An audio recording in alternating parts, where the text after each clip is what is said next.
रूस से टकराव के बीच पोलैंड की जंगी तैयारी की खबर सामने आ रही है।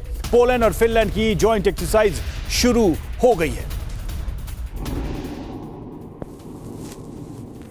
तो युद्ध की ये एक और तैयारी यहां पर देखने को मिल रही है। पोलैंड और फिनलैंड की तरफ से ये एक्सरसाइज शुरू की गई।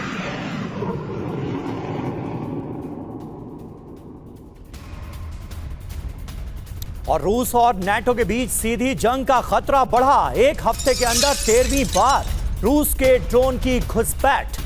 नाटो फाइटर जेट ने रूस के ड्रोन का पीछा किया।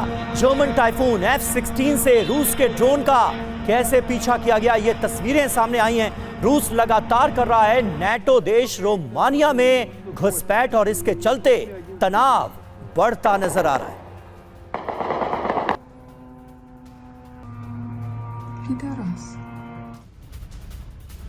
और यूरोपीय देश मोल्डोवा में भी रूसी ड्रोन घुसे खबर सामने आ रही है। मोल्डोवा ने रूस के 6 ड्रोन को इंटरसेप्ट किया है। ड्रोन घुसने के बाद रूस को मोल्डोवा की चेतावनी, अपनी हद में रहे रूस वरना अंजाम बुरा होगा।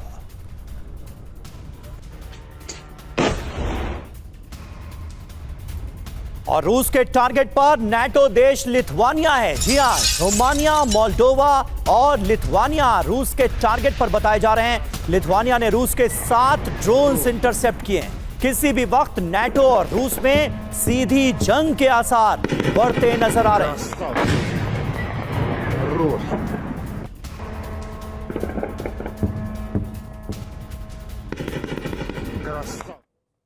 तो सवाल यही है कि ये टकराव आखिर है क्या, और ये क्या माना जाए कि दोनों के बीच अनौपचारिक तौर से युद्ध शुरू हो गया है, यानी रूस और नाटो के बीच में। पहला संकेत, रोमानिया में रूसी ड्रोन की घुसपैठ हुई है, जिसका दावा भी रोमानिया की तरफ से किया गया। रोमानिया में इस घुसपैठ को लेकर कई तरह के आरोप रूस पर लगाए गए हैं। दूसरा संकेत, हफ्ते में 13वीं बार नाटो देश में रूसी ड्रोन की एंट्री की खबर सामने आ रही है। संकेत नंबर 3, रूसी ड्रोन का नाटो फाइटर जेट ने पीछा किया। चौथा संकेत, थोड़ी दूर पुएस्टी में गिरा मिला रूस का ड्रोन।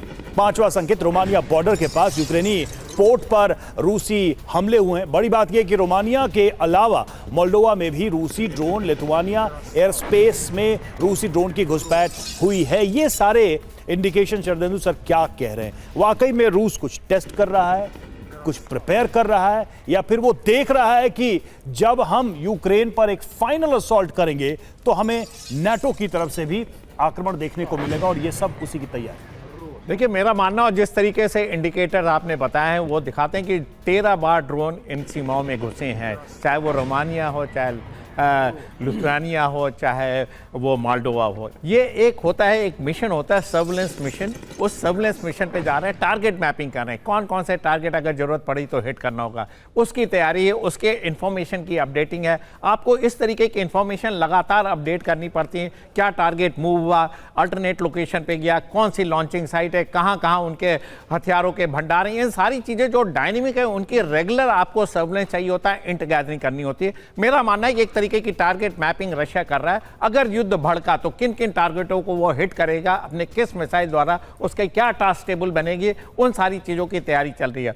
रशिया को इस समय कॉशन रहने की जरूरत है, वो उस रेड लाइन को ना क्रॉस करे जिससे कि तमाम नाटो कंट्री, जिसमें ईस्टर्न यूरोप के कंट्रीज हैं, यूके है, फ्रांस है, जर्मनी, वो रशिया के ऊपर बाध्य हो जाए हमला करने के लिए। वो एक भयावह स्थिति होगी। इतने संवेदनशील और तनावपूर्ण माहौल में ये जो एक्सरसाइज है, ये सामान्य तो नहीं मानी जानी चाहिए। बिल्कुल, ये तैयारी का मैं हिस्सा मानता हूं। कोई भी आदमी होगी, देखिए तमाम तरीके का आज की डेट में स्टैंड ऑफ वेपन है, स्टैंड ऑफ सर्विलेंस इक्विपमेंट है, उसका भी इस्तेमाल किया जा सकता है। लेकिन रियल टाइम इंफॉर्मेशन के लिए आपको ड्रोन लॉन्च करना पड़ेगा। 2-3 बड़े पक्के सोर्स ऑफ इंफॉर्मेशन होते हैं। रियल टाइम इंफॉर्मेशन जो कि ड्रोन उड़ेगा, आपको उसी समय की लेटेस्ट सिचुएशन देगा। एक ह्यूमन इंटेलिजेंस का भी बहुत बड़ा गैदरिंग होता है, और साथ में सिग्नल इंटेलिजेंस, किस किस तरीके के सिग्नल इंटेलिजेंस के सिग्नल एमनेट हो रहे हैं, वो आपको कंसंट्रेशन ऑफ फोर्स बनाएगा। सही बात है। और इसलिए साफ तौर पर नजर तो यही आता है कि जो कुछ हो रहा है वो पूरी प्लानिंग के साथ हो रहा है, ये ऐसे ही नहीं हो सकता।